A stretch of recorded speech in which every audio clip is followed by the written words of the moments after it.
At magandang hapon po sa lahat, mga kasama ko sa Senado at yung OVP family. Dalawang tanong lang po, Chair, para ngayong araw. Una po, I note that a huge chunk of the OVP's 2025 operations budget, 1.909 billion pesos, will be used for the delivery of socio-economic programs, such as one, medical and burial assistance program. This supplements other healthcare programs of the government to assist indigent individuals and families. For 2025, 771.445 million will be allocated for the program. Sa loob niyan, 600 million pesos for medical assistance and 171.445 million for burial assistance, which are, Madam Chair, very similar to the medical assistance to indigent or financially incapacitated patients program o MAIF-IP of the DOH. And DSWDs, Assistance for Individuals in Crisis Situations, or AICS. Pangalawa, disaster operations, which aims to provide relief goods to disaster-stricken areas not commonly reached by other agencies. Para doon, 101.644 million pesos. And is also similar doon naman sa disaster risk management program of the DSWD.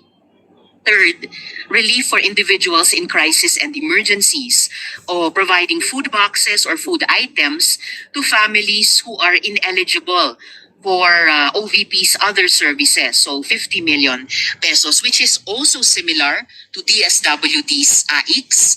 And last, Magnegosyo Taday, livelihood assistance for those with entrepreneurial skills, 150 million pesos, which is also similar to DOLE's naman, Integrated Livelihood Program o DLIP. So, ang tanong ko po dito, Madam Chair, anong nag-lead sa OVP na mag-consider na i-launch yung ganitong programs? May ginawa bang studies para suportahan yung pagkakaroon ng ganitong programs na parallel naman sa katulad at existing programs ng iba't iba nating line agencies, Madam Chair? Yes, Madam Chair. Thank you. Noong ako po ay nangampanya, tatlo lang po yung sinabi ko na plataforma. Una po, trabaho. Pangalawa po, edukasyon. At tatlo, mapayapang pamumuhay para sa ating mga mamamayan. Tung pumasok po kami sa Office of the Vice President, tiningnan po namin ang mga pinakamaraming requests ng ating mga kababayan. Una-una po, ang lagi po naming natatanggap na request ay medical and burial assistance. Pangalawa po ay financial assistance. Pangatlo, lagi silang humihingi ng tulong sa pagkain. At pang-apat, very recently sa tali ng mga requests, no? Yes, sa tali ng mga requests is yung educational assistance na sinasabi ng mga kababayan natin. Sinasabi namin lagi sa kanila, libre naman yung public schools. Ngayon ay libre na rin yung higher educational institutions. Pero sinasabi nila nahihirapan kasi sila sa plete, nahihirapan sila sa pabaon ng mga bata at sa pagkain ng mga bata. Kaya meron kaming bago, ito yung educational assistance.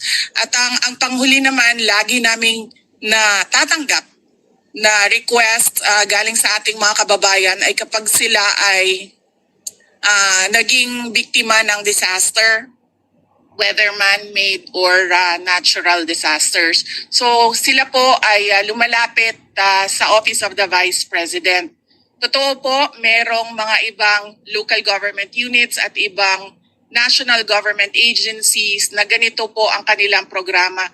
Pero po, nung ako ay umupo as a Vice President, I took an oath, and doon sa oath, I said that I will do justice to every man. So hindi po kami pwedeng humindi sa mga tao na humihingi ng tulong, lalong-lalo na ay kaparte ng gobyerno ang Office of the Vice President.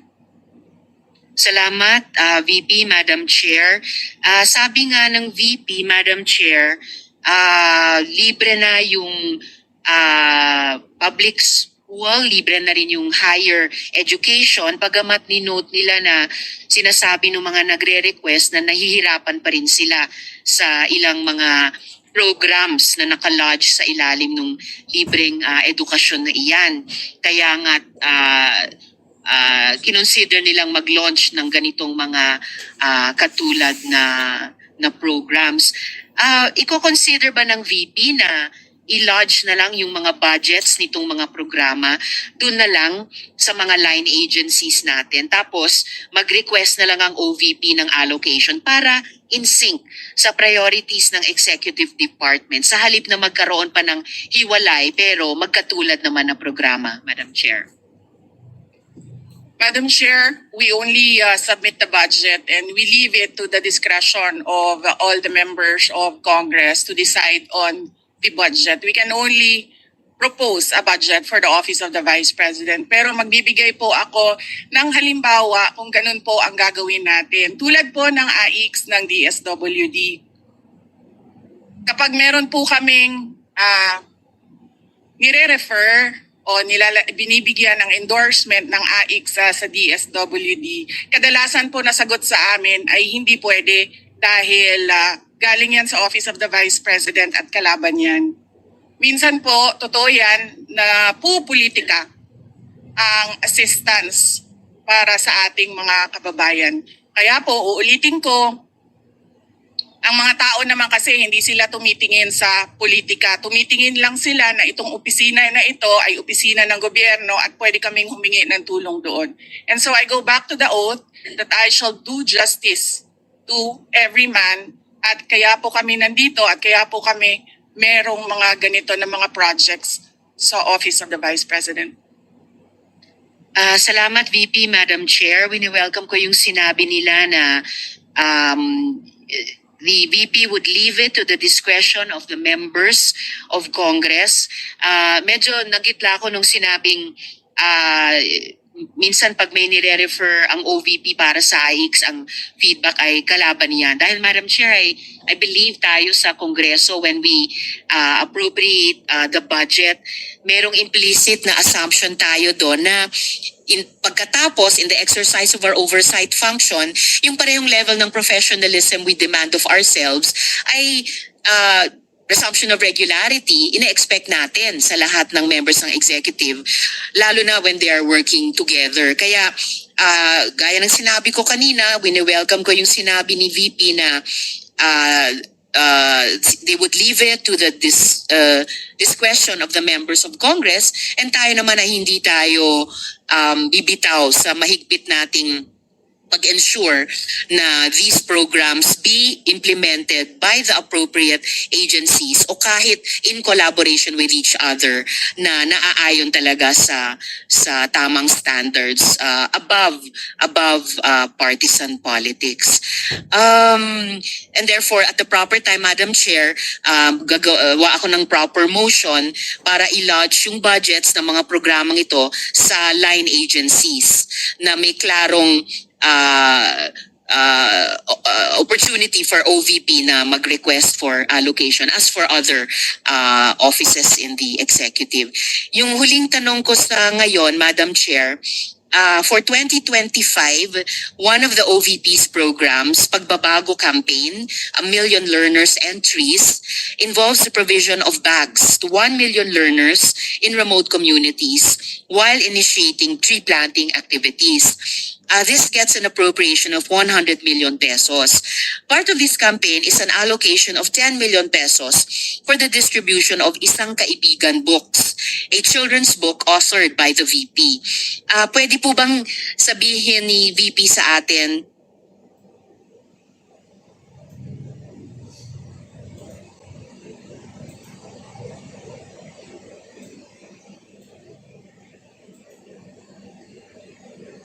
more tungkol sa librong ito? Chair, let me make a rebuttal and another example of politicizing the budget of the government.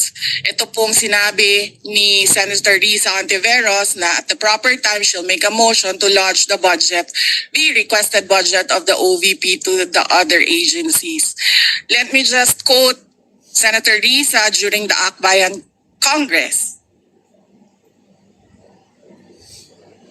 Alam ko po na ang daming kalat ni Duterte na hirap tayong linisin. Ang kadiliman noong panahon niya ay talaga namang nanuot sa ating lipunan para mansa na napakahirap tanggalin. At habang ang anak niya ay may kapangyarihan pa, hindi magiging madali ang ating laban.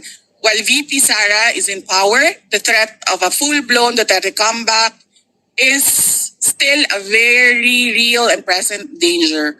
For one, they are supported by one major superpower, China. So that is an example of politicizing the budget of the government.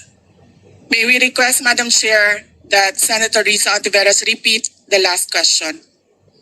I will certainly, if you request, Madam Chair, repeat my question dahil walang kinalaman sa kasasabi lang ng VP ngayon.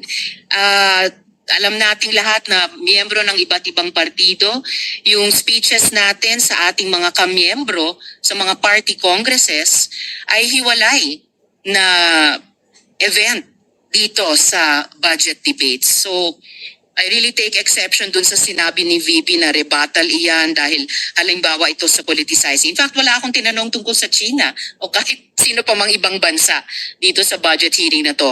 I am asking about yung national budget na ipapasa natin sa Kongreso para sa bansang Pilipinas sa taong 2025. At ang pangalawang at huling tanong ko sa ngayon, before I make at the proper time propose an amendment which may or may not be accepted by the chair and by the colleagues para nga mas i-align ang mga kaperahan natin lalo na't masikip ang fiscal space natin dun sa mga appropriate programs sa appropriate agencies na malayang-malaya ang OVP makipag-partner sa kanila tulad ng sino pang opisina sa executive.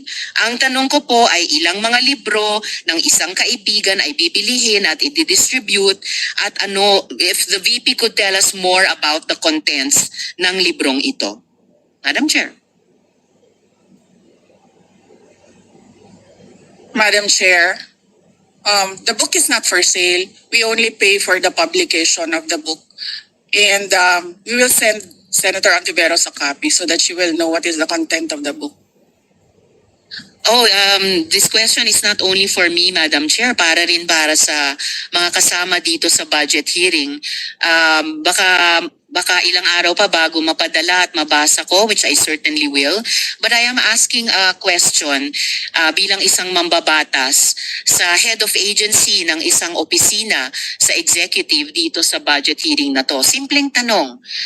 Tell us more about the book, isang kaibigan, at ilang kopya nito ang bibilihin ng gobyerno sa halagang 10 milyong piso at i-distribute sa kasama ng mga bags sa 1 million learners sa remote communities. Madam Chair. Madam Chair, this is an example of politicizing the budget hearing through the questions of a senator. Ang problema niya kasi, nakalagay yung pangalan ko doon sa libro. At yung libro na yan, ibibigay namin doon sa mga bata. At yung mga bata na yan, may mga magulang na boboto. At yung pangalan ko ay nagkalat doon sa kung saan man ibibigay yung libro. Madam Chair, we commit to send tomorrow everyone in this room a copy of the book. Madam Chair, hindi ko maintindihan yung ugali ng ating resource person. It is a simple question. Paulit-ulit na this is politicizing. Ang VP ang nagbanggit ng salitang boboto. Wala akong sinabing boboto. I'm simply asking, hindi ko ma-imagine we're making so much trouble, so much fuss about a 10 million peso item na itinatanong ko lang simpleng, what is the book about? At ilang kopya ang bibilihin ng gobyerno sa halagang 10 milyong piso at i-distribute. I don't appreciate this kind of attitude, Madam Chair. Usually, ang resource persons natin ay nagbibigay ng parehong institutional courtesy sa legislature na ibinibigay natin sa executive. I don't appreciate this kind of attitude. Do you have, Madam Chair? Madam Chair. Yes, Madam Chair. Hindi ko rin maintindihan ang ugali ni Senator Risa Ontiveros. And I do not appreciate, ano yung sinabi niya? I do not appreciate this kind of behavior and attitude. Madam Chair, noong 2016, tumatakbo si Senator Risa Ontiveros na senator, nakailang talo na siya. So, Dalawa, Madam Chair. okay, dalawa. Natatakot siya sa pangatlong talo niya, kaya pumunta siya sa Davao. Humingi siya ng tulong. Tinulungan siya ng isang kagawad ng Davao na ngayon hindi na siya sinusuportahan. Humingi siya ng tulong sa akin, thinking na hindi mananalo si President Rodrigo Duterte. Kinausap niya ako ng kinausap doon sa law office ko sa Davao City. Sabi ko sa kanya, o sige, tutulungan kita. Chinika niya ako ng chinika. Tapos umalis siya. Siyempre, hindi naman siya tumutulong kay Pangulong Duterte. Hindi din totoo yung sinabi ko na tutulungan kita. Tinext niya ako. Pwede ba akong mag-follow up sa hinihingi kong tulong sa boto dyan sa Davao City? So sabi ko sa kanya, okay, sige. So, tinawagan ko at sinabihan ko at pinakiusapan ko ng pinakiusapan si former Congressman Milen Garcia. Sabi ko sa kanya, Kong, tulungan mo ito. Bigyan mo na lang ng ilang barangay mo at ilang mga leaders mo. Ayaw pa siya tulungan ni former Congressman Milen Garcia. Pinakiusapan ko ulit, Kong, please tulungan mo na lang. Nanalo na siya at nung nanalo siya, anong ginawa niya? Siya ang pinakaunang umatake kay President Rodrigo Duterte. Anong tawag sa ugaling ganito? With due respect to our resource persons and also our colleagues, I think this doesn't really.